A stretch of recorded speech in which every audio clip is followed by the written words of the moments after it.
Salom, aziz tomoshabinlar. Bugun siz bilan juda muhim, har biringizga, ayniqsa keksa avlod vakillariga va ularning yaqinlariga bevosita tegishli bo'lgan bir masalani muhokama qilamiz. Hozirgi kunda pensiyaning miqdori va kommunal xizmatlarning narxi o'rtasidagi tafovut, ayniqsa qishki isitish mavsumida gaz to'lovlari nafaqaxo'rlarimiz uchun jiddiy moliyaviy yuk bo'lib kelayotgani hech kimga sir emas. Ko'pchilik oylik pensiyasining katta qismini aynan shu xarajatlarga sarflashga majbur. Bu esa ularning boshqa kundalik ehtiyojlarini qondirishga imkoniyat qoldirmaydi. Ba'zan esa hatto oziq-ovqat yoki dori-darmon kabi birinchi darajali zaruratlardan ham qisishga majbur qiladi. Bu haqiqat juda achchiq, ammo bu bizning jamiyatimizda ko'plab insonlar duch keladigan real muammo. Shu bois bugungi mavzu aynan shu muammoga yechim topishga qaratilgan juda katta yangilik haqida bo'ladi. Men sizlarga shuni ma'lum qilmoqchimanki, gaz uchun nafaqaxo'rlarimizga kompensatsiya to'lash masalasi rasman tasdiqlandi. Ha, siz adashmadingiz, bu rasmiy va uzoq kutilgan qaror. Bu axborot har bir nafaqaxo'r uchun o'ta muhim. Hatto sizning yaqinlaringizga ham tegishli bo'lishi mumkin. Diqqat bilan eshiting va barcha tafsilotlarni to'liq bilib oling. Shuningdek, bu videoni boshlashimizdan avval iltimos hoziroq kanalimizga obuna bo'ling va videoga like bosing. Bu bizning mehnatimizga bo'lgan eng yaxshi bahoyingiz va shu kabi muhim ma'lumotlarni sizga yetkazishda bizni ruhlantiradi. Endi esa muammoning mohiyatiga chuqurroq kirib boraylik. Oldinlar bu sohada vaziyat qanday edi va hozir nimalar o'zgardi? Bilasizki, avvalgi tizimda nafaqaxo'rlar uchun kommunal xizmatlarga, xususan gazga alohida keng qamrovli kompensatsiya mexanizmi mavjud emas edi. Ba'zi toifalar uchun yengilliklar yoki imtiyozlar bo'lsa-da, ular barcha nafaqaxo'rlarni to'liq qamrab olmasdi va ko'pincha miqdor jihatidan joriy xarajatlarning faqat kichik bir qismini qoplay olardi. Masalan, ba'zi hududlarda kam ta'minlangan oilalarga yoki nogironligi bo'lgan shaxslarga moddiy yordam ko'rsatilar edi, ammo gaz to'lovlari uchun alohida umumiy va tizimli kompensatsiya ko'zda tutilmagan edi. Natijada nafaqaxo'rlarimiz gaz uchun to'liq tarif bo'yicha to'lashga majbur bo'lishar. Bu esa ularning byudjetiga sezilarli darajada salbiy ta'sir ko'rsatar edi. Ayniqsa qishning sovug'ida uyini isitish uchun gaz sarfi keskin oshganda bu muammo yanada dolzarb tus olar edi. Ko'pgina keksa insonlar hatto isitishni tejash maqsadida uylarida kerakli haroratni ushlab tura olmaslikka, o'z salomatliklarini xavf ostiga qo'yishga majbur bo'lishardi. Ularning haqli e'tirozlari va hukumatga yo'llangan murojaatlari kun tartibida tobora ko'p ko'tarilayotgan edi. Hozir esa vaziyat tubdan o'zgardi. Hukumat nafaqaxo'rlarimizning og'irini yengillatish, ularga munosib hayot sharoitlarini ta'minlash maqsadida jiddiy choralar ko'rishga kirishdi va natijada gaz uchun kompensatsiya to'lash mexanizmi rasman tasdiqlandi. Bu qaror birinchidan nafaqaxo'rlarimizga bevosita moliyaviy yordam ko'rsatishga qaratilgan bo'lsa, ikkinchidan adolat tamoyilini tiklashga va ijtimoiy himoyani kuchaytirishga xizmat qiladi. Endi nafaqaxo'rlar kommunal xizmatlar, xususan gaz to'lovlari bilan bog'liq xavotirlardan qisman bo'lsa-da, xalos bo'lish imkoniyatiga ega bo'ladilar. Bu nafaqat ularning moddiy ahvolini yaxshilaydi, balki ularning psixologik holatiga ham ijobiy ta'sir ko'rsatadi. Chunki ular jamiyat tomonidan qo'llab-quvvatlanayotganliklarini his qiladilar. Bu yangilik mamlakatimizda ijtimoiy himoya siyosatining ustuvor yo'nalishlaridan biri bo'lib, nafaqaxo'rlarimizga qaratilayotgan e'tiborning yaqqol dalilidir. Bu o'zgarish nafaqaxo'rlarga o'z pensiya pullarini boshqa muhim ehtiyojlariga, masalan, sog'likni tiklash, dam olish yoki oila a'zolariga yordam berish kabi maqsadlarga sarflash imkoniyatini beradi. Shunday qilib, oldingi tizimda mavjud bo'lgan nomukammalliklar va cheklovlar endilikda keng qamrovli va aniq mexanizm bilan bartaraf etilmoqda. Bu aynan nima degani? Kimlarga tegishli va qanday imkoniyatlar yaratadi? Bularning barchasini keyingi bo'limlarda batafsil ko'rib chiqamiz. Asosiy qism 1. Nimalarni bilish muhim? Kim xavotirlanishi kerak va kimga kerak emas? Kompensatsiya tizimining joriy etilishi bilan bog'liq eng muhim savol: bu kimlarga va qancha miqdorda kompensatsiya beriladi? Avvalo, shuni ta'kidlash kerakki, bu kompensatsiya nafaqaxo'rlar uchun mo'ljallangan. Ammo barcha nafaqaxo'rlar ham bir xil tarzda ushbu yordamni oladimi? Yo'q. Bu yerda ba'zi mezonlar va shartlar mavjud bo'lib, ularni diqqat bilan tushunishimiz kerak. Bu yerda asosiy e'tibor kompensatsiya olish uchun talabgorning moliyaviy ahvoli, yashash sharoiti va gazdan foydalanish xususiyatlariga qaratilgan. Birinchi navbatda kompensatsiya nafaqaxo'rlar orasida kam ta'minlangan qatlamiga berilishi ko'zda tutilgan. Bu degani, agar siz nafaqaxo'r bo'lsangiz-u, lekin sizning umumiy daromadingiz yoki oilangizning daromadi ma'lum bir belgilangan chegaradan oshsa, siz ushbu kompensatsiyaga loyiq bo'lmasligingiz mumkin. Bu qarorning sababi juda oddiy. Davlat resurslari cheklangan va yordamga eng muhtoj bo'lganlarga birinchi navbatda ko'mak berish ustuvor vazifa hisoblanadi. Shuningdek, nafaqaxo'rning yolg'iz yashashi yoki oila a'zolari bilan yashash ham muhim ahamiyatga ega. Agar nafaqaxo'r yolg'iz yashasa va uning pensiyasidan boshqa daromad manbai bo'lmasa, u kompensatsiya olish imkoniyatiga ega bo'lishi ehtimoli juda yuqori. Aksincha, agar nafaqaxo'r ishlaydigan farzandlari yoki boshqa ta'minlangan oila a'zolari bilan birga yashasa, uning arizasi batafsil o'rganib chiqiladi va umumiy oila daromadi hisobga olinadi. Endi esa bir nechta aniq misollarni ko'rib chiqaylik. Misol, bir yolg'iz yashovchi pensioner, 7 yoshli Oygul opa.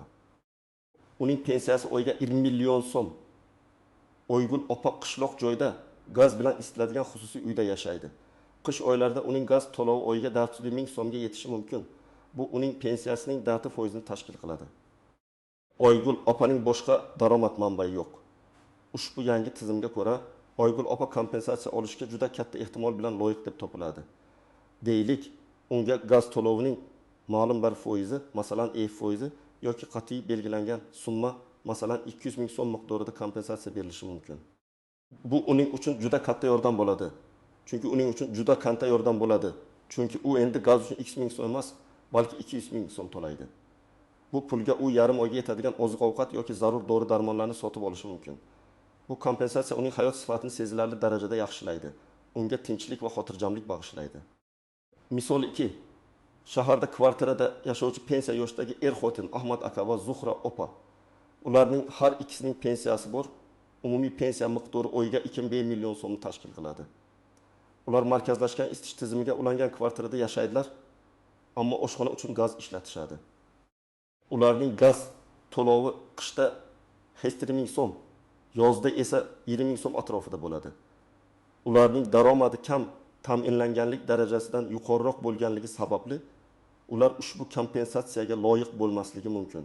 Biroq agar ularning sog'lig'i bilan bog'liq jiddiy muammolar bo'lib, doimiy ravishda qimmat dori-darmonlar sotib olishga majbur bo'lishsa, ular alohida ijtimoiy himoya dasturlari orqali boshqa turdagi yordam olish huquqiga ega bo'lishlari mumkin. Lekin aynan ushbu gaz uchun kompensatsiya dasturi ularga tatbiq etilmasligi ehtimoli yuqori. Misol, 3 xususiy uyda yashovchi 55 yoshli Gulnora aya. Uning pensiyasi 2 million so'm. Uning yonida ishlaydigan bir o'g'li va kelini yashaydi. O'g'li o'rtacha daromadga ega. Bu holatda Gulnora ayaning oilaviy daromadi hisobga olinadi. Agar oilaning har bir a'zosiga to'g'ri keladigan o'rtacha daromad belgilangan me'yordan yuqori bo'lsa, Gulnora aya ham bu kompensatsiyaga loyiq bo'lmasligi mumkin. Bu bir qarashda biroz adolatsizlikdek tuyulishi mumkin, lekin tizimning maqsadi eng muhtojlarga yordam berishdir. Agar o'g'il yoki kelin o'z ota-onasining gaz to'lovlarini to'lashga qurbi yetsa, unda davlat aralashuvi birinchi darajali zarurat hisoblanmaydi. Biroq agar o'g'ilning daromadi past bo'lsa yoki oilada ko'p bola bo'lsa, ular kam ta'minlangan oila sifatida hisobga olinib, Gulnora aya kompensatsiya loyiq deb topilishi mumkin. Bu yerda oilaning umumiy ahvoli va har bir a'zoning daromadi juda sinchkovlik bilan o'rganiladi. Kompensatsiyaning miqdori qanday hisoblanadi? Bu bir necha omillarga bog'liq bo'lishi mumkin. 1. Belgilangan minimal iste'mol normalari davlat har bir pensioner uchun oylik gaz iste'molining ma'lum bir minimal hajmini belgilashi mumkin.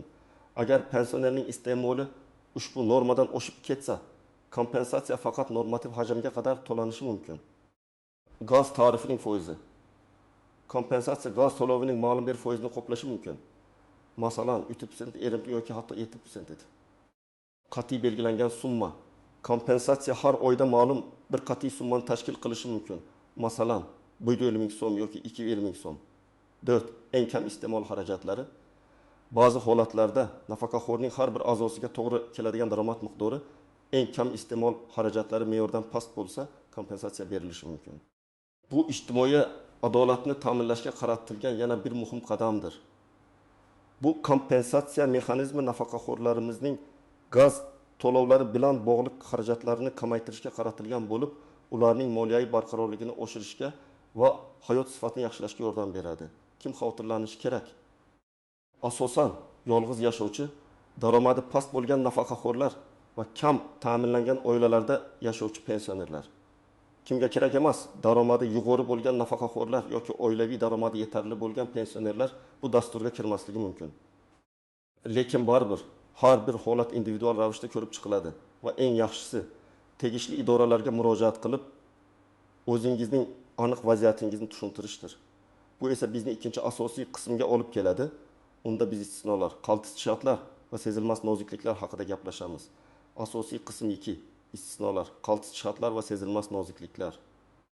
Har qanday ijtimoiy dasturda bo'lgani kabi, gaz uchun kompensatsiya tizimida ham o'ziga xos istisnolar, e'tibor berish lozim bo'lgan qaltis jihatlar va ko'zdan panda qolishi mumkin bo'lgan nozikliklar mavjud.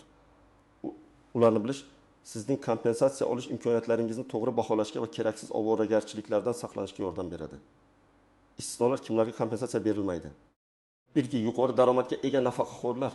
Agar pensionerning pensiyasidan tashqari boshqa rasmiy daromad manbalari bo'lsa va bu daromadlar oilaning umumiy daromadini belgilangan me'yordan oshirsa, u kompensatsiya olish huquqidan mahrum bo'lishi mumkin. Masalan, agar pensioner kichik biznesi, ijara daromadi yoki boshqa qonuniy faoliyatdan muntazam ravishda yuqori daromad olsa. 2. Bir nechta mulkka egalik qiluvchi shaxslar. Agar nafaqaxo'r nomida bir nechta turar joy yoki yashash uchun mo'ljallanmagan ko'chmas mulk bo'lsa, bu uning moliyaviy ahvoli yaxshi ekanligidan dalolat berishi mumkin va kompensatsiya rad etilishi mumkin. Bu mulklardan ijara daromadi olinmasa ham ularning mavjudligi pensionerning ahvolini baholashda inobatga olinadi. 3. Chet elda doimiy yashayotganlar. Agar pensioner O'zbekiston fuqarosi bo'lsa-da, chet elda doimiy yashasa va shu sababli gaz iste'mol qilmasa, u tabiiyki bu kompensatsiyaga loyiq emas. Gaz quvurlari mavjud bo'lmagan hududlarda yashovchilar. Bu juda muhim noziklik. Agar siz markazlashtirilgan gaz ta'minoti tarmog'iga ulanmagan hududda yashasangiz va uyingizni isitish uchun boshqa turdagi yoqilg'i, masalan, ko'mir, o'tin, elektr energiyasi ishlatadigan bo'lsangiz, bu kompensatsiya sizga taalluqli emas. Chunki bu dastur aynan tabiiy gaz iste'molchilar uchun mo'ljallangan. Bunday holatda boshqa turdagi ijtimoiy yordam dasturlari yoki qattiq yoqilg'i uchun kompensatsiya olish imkoniyatlari mavjudligini bilib olishingiz kerak. Qaltis jihatlar. Pitfalls 1. Noto'g'ri hujjatlar. Agar siz arizaga noto'g'ri ma'lumotlar kiritilsa yoki talab qilingan hujjatlar to'liq bo'lmasa, arizangiz rad etilishi mumkin. Masalan, pensiya guvohnomasining muddati o'tgan bo'lishi, pasport ma'lumotlarida xatolar bo'lishi yoki gaz to'lovlari bo'yicha qarzdorlik haqida noto'g'ri ma'lumot berish. 2. Muddati o'tkazib yuborish. Ko'pgina ijtimoiy dasturlar singari kompensatsiya olish uchun ham ma'lum bir ariza topshirish muddati belgilanishi mumkin. Agar siz bu muddatni o'tkazib yuborsangiz, kompensatsiya olish huquqidan mahrum bo'lishingiz mumkin. Shuning uchun yangiliklarni doimiy kuzatib borish va o'z vaqtida harakat qilish juda muhim. 3. Byurokratik to'siqlar. Ba'zan arizalarni qabul qilish punktlarida yoki tegishli idoralarda ma'lum bir tushunmovchiliklar, navbatlar yoki hujjatlarni qabul qilishdagi kechikishlar yuzaga kelishi mumkin. Bunday holatlarga tayyor bo'lish va sabr-toqatli bo'lish, shuningdek, huquqlaringizni himoya qilish uchun kerak bo'lsa, yuqori instansiyalarga murojaat qilishdan tortinmaslik muhim. 4. Oilaviy tarkibning o'zgarishi. Agar siz kompensatsiya olib turgan paytingizda oilaviy tarkibingizda o'zgarishlar yuz bersa, masalan, ishlaydigan farzandingiz siz bilan birga yashashga qaytib kelgan bo'lsa, bu sizning kompensatsiya olish huquqingizga ta'sir qilishi mumkin. Bunday o'zgarishlar haqida tegishli idoralarga o'z vaqtida xabar berish shart. Sezilmas nozikliklar 1. Kompensatsiya davriyligi. Bu kompensatsiya bir martalikmi, oylikmi yoki yillikmi? Odatda kommunal to'lovlar uchun kompensatsiyalar oylik asosda, ya'ni har oyda pensiya bilan birga yoki gaz to'lovidan chegirib tashlash orqali beriladi. Lekin dastur shartlarida bu haqda aniq ma'lumot olish muhim. 2. Gazdan foydalanish turi. Kompensatsiya faqat isitish uchun sarflangan gazga tegishlimi yoki ovqat pishirish va suv isitish uchun ishlatilgan gazga hammi? Ko'pincha bunday dasturlar aholining umumiy gaz iste'molini hisobga oladi, lekin ba'zi cheklovlar bo'lishi mumkin. Masalan, agar gaz nafaqat maishiy ehtiyojlar uchun, balki aytaylik, kichik issiqxona yoki ustaxona isitish uchun ham ishlatilsa, kompensatsiya qisman berilishi yoki rad etilishi mumkin. O't avtomatik ro'yxatga olish yoki ariza talab etilishi. Ayrim ijtimoiy yordamlar avtomatik tarzda, ya'ni fuqarodan hech qanday ariza talab qilmasdan amalga oshiriladi. Ammo ushbu gaz kompensatsiyasi uchun ehtimol ariza topshirish va tegishli hujjatlarni taqdim etish talab etiladi. Chunki har bir pensionerning ahvoli individualdir va uni baholash uchun aniq ma'lumotlar kerak bo'ladi. Boshqa ijtimoiy imtiyozlarga ta'siri. Gaz uchun kompensatsiya olish boshqa turdagi ijtimoiy nafaqalar yoki imtiyozlarga ta'sir qiladimi? Odatda bunday kompensatsiyalar boshqa ijtimoiy yordam turlariga ta'sir qilmaydi. Aksincha ularga qo'shimcha bo'lishi kerak. Biroq bu masala yuzasidan ham aniq ma'lumot olish zarur. Ayniqsa agar siz allaqachon biror ijtimoiy yordam turini olayotgan bo'lsangiz. Shuni yodda tutish kerakki, har qanday yangi tizimning joriy etilishi dastlab ba'zi qiyinchiliklar va noaniqliklar bilan ketishi mumkin. Shuning uchun doimiy ravishda tegishli rasmiy manbalardan, masalan, hukumat portallari, ijtimoiy himoya agentligi saytlari yoki mahalliy hokimiyat organlarining e'lonlaridan ma'lumot olib turish muhimdir. Amaliy maslahatlar. Tomoshabin nima qilishi kerakligi bo'yicha aniq qadamlar. Aziz do'stlar, endi esa eng muhim qismga keldik. Amaliy qadamlar.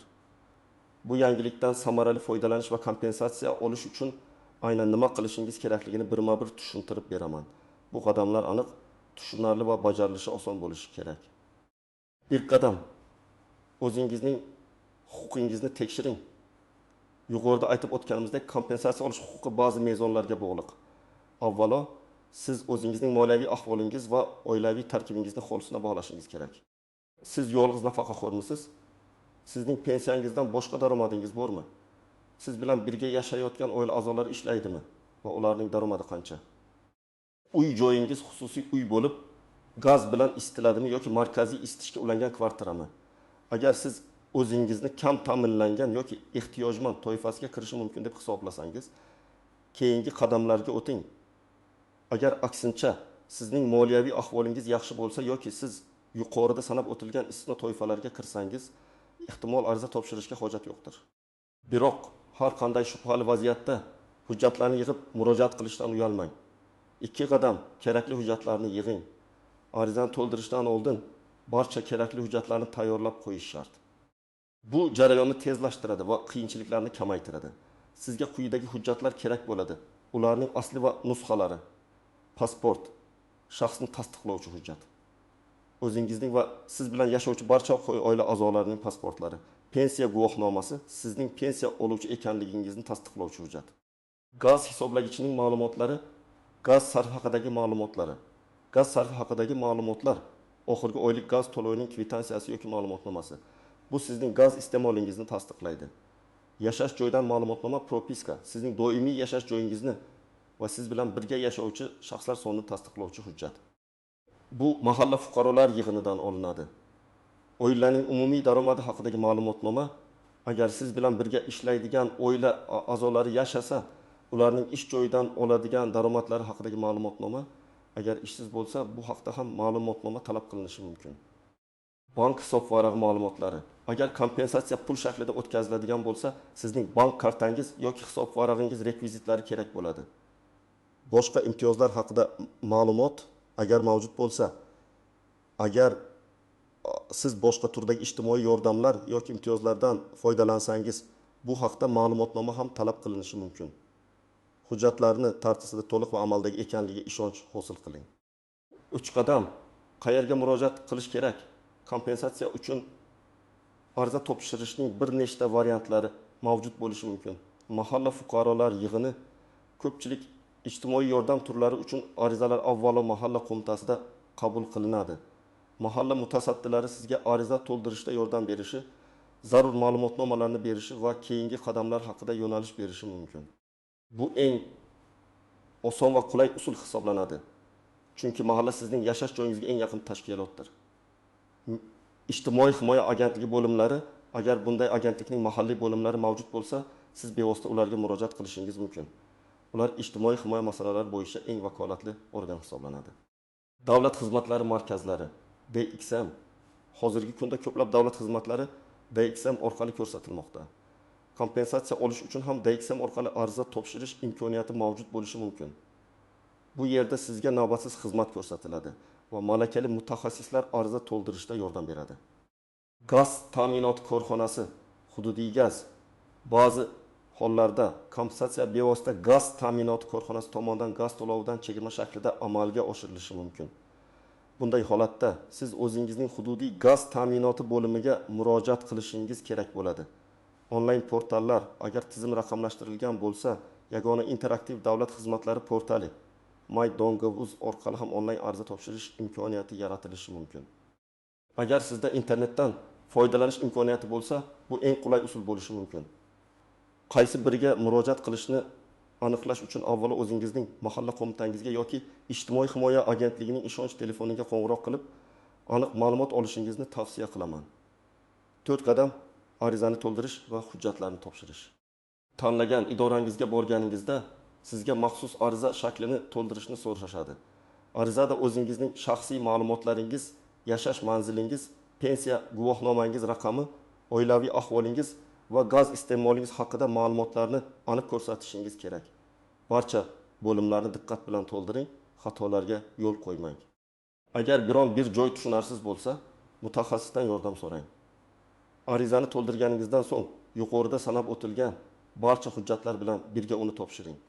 Hujjatlarning qabul qilinganligi haqida tilxat yoki tasdiqlovchi hujjat olishni unutmang. Bu kelajakda yuzaga kelishi mumkin bo'lgan tushunmovchiliklarning oldini oladi. 5 qadam jarayonni kuzatish. Arizangiz qabul qilingandan so'ng uni ko'rib chiqish ma'lum vaqt talab qilishi mumkin. Odatda bunday jarayonlar 15 ish kunidan 30 ish kunigacha davom etadi. Shu vaqt ichida siz arizangizning holatini tekshirishingiz mumkin. Agar uzoq vaqt davomida javob bo'lmasa, murojaat qilgan idorangizga qo'ng'iroq qilib yoki shaxsan borib arizangizning holatini so'rashingiz mumkin. Ba'zan qo'shimcha ma'lumotlar yoki hujjatlar talab qilinishi mumkin. Shuning uchun tezkor javob berishga tayyor bo'ling. Agar rad javobini olsangiz, rad etish sababini aniq bilib oling va agar siz o'zingizni haqli deb hisoblasangiz, yuqori instansiyalarga shikoyat qilish huquqingiz borligini unutmang. 6 qadam kompensatsiyani olish. Kompensatsiya tasdiqlangandan so'ng uni olishning bir necha usuli bo'lishi mumkin. Gaz to'lovidan chegirma. Kompensatsiya miqdori bevosita gaz to'lovingizdan chegirib tashlanishi mumkin. Bu holda sizning gaz hisobingizga har oyda kamroq summa keladi. Bank hisobiga o'tkazish. Kompensatsiya summasi sizning bank kartangizga yoki hisob parag'ingizga har oyda o'tkazilishi mumkin. Bu holda siz pulni bevosita o'zingiz tasarruf etasiz. Pensiyaga qo'shib berish. Ba'zi holatlarda kompensatsiya miqdori sizning oylik pensiyangizga qo'shib berilishi va yagona summa sifatida to'lanishi mumkin. Qaysi usulda kompensatsiya berilishi dasturning aniq shartlariga bog'liq bo'ladi. Bu haqda ham murojaat qilgan idorangizdan aniq ma'lumot olishingiz kerak. Shuni yodda tutingki, bu kompensatsiya sizning huquqingizdir. Uni olishdan uyalmang. Davlat o'z fuqarolariga g'amxo'rlik qilishga intiladi va bu dastur aynan shunga qaratilgan. Yuqoridagi qadamlarni diqqat bilan bajaring va o'z huquqlaringizdan foydalaning. Xulosa va yakuniy chaqiriq. Shunday qilib, aziz do'stlar, bugun biz siz bilan gaz uchun nafaqaxo'rlarimizga tasdiqlangan kompensatsiya masalasini chuqur va batafsil ko'rib chiqdik. Bu nafaqaxo'rlarimizning og'irini yengillatishga qaratilgan juda muhim ijtimoiy tashabbus ekanligini ta'kidlash joiz. Endi nafaqaxo'rlarimiz kommunal xizmatlar uchun to'lovlar, xususan gaz xarajatlari bilan bog'liq moliyaviy bosimni sezilarli darajada kamaytirish imkoniyatiga ega bo'ladilar. Biz kompensatsiya olish uchun kimlar loyiq ekanligi, qanday hollarda istisnolar bo'lishi mumkinligi, hujjatlarni yig'ish va ariza topshirishning amaliy qadamlarini birma-bir tushuntirdik. Eng muhimi bu yangilikdan xabardor bo'lish va o'z huquqingizdan foydalanish. Yodingizda bo'lsin, bu faqatgina boshlanishi. Har bir nafaqaxo'r bu imkoniyatdan xabardor bo'lishi va uni o'z foydasiga ishlatishi juda muhim. Shuning uchun iltimos ushbu videoni o'zingizning oila a'zolaringizga, qo'ni-qo'shnilaringizga va barcha tanish nafaqaxo'rlarga albatta ulashing. Bu ma'lumot kimningdir hayotini sezilarli darajada yaxshilashi mumkin. Bu borada sizning fikr va mulohazalaringiz biz uchun juda qimmatli. Kompensatsiya olish jarayonida duch kelgan qiyinchiliklaringiz yoki ijobiy tajribangiz haqida izohlarda yozib qoldiring. Savollaringiz bo'lsa, ularni ham izohlarda qoldiring. Imkon qadar javob berishga harakat qilamiz. Videoni foydali deb bilgan bo'lsangiz, albatta like tugmasini bosing va kanalimizga obuna bo'lishni unutmang. Faqat shu yo'l bilan biz bunday muhim va dolzarb mavzulardagi ma'lumotlarni sizga yetkazishda davom eta olamiz. Keyingi videolarda ko'rishguncha o'zingizni ehtiyot qiling.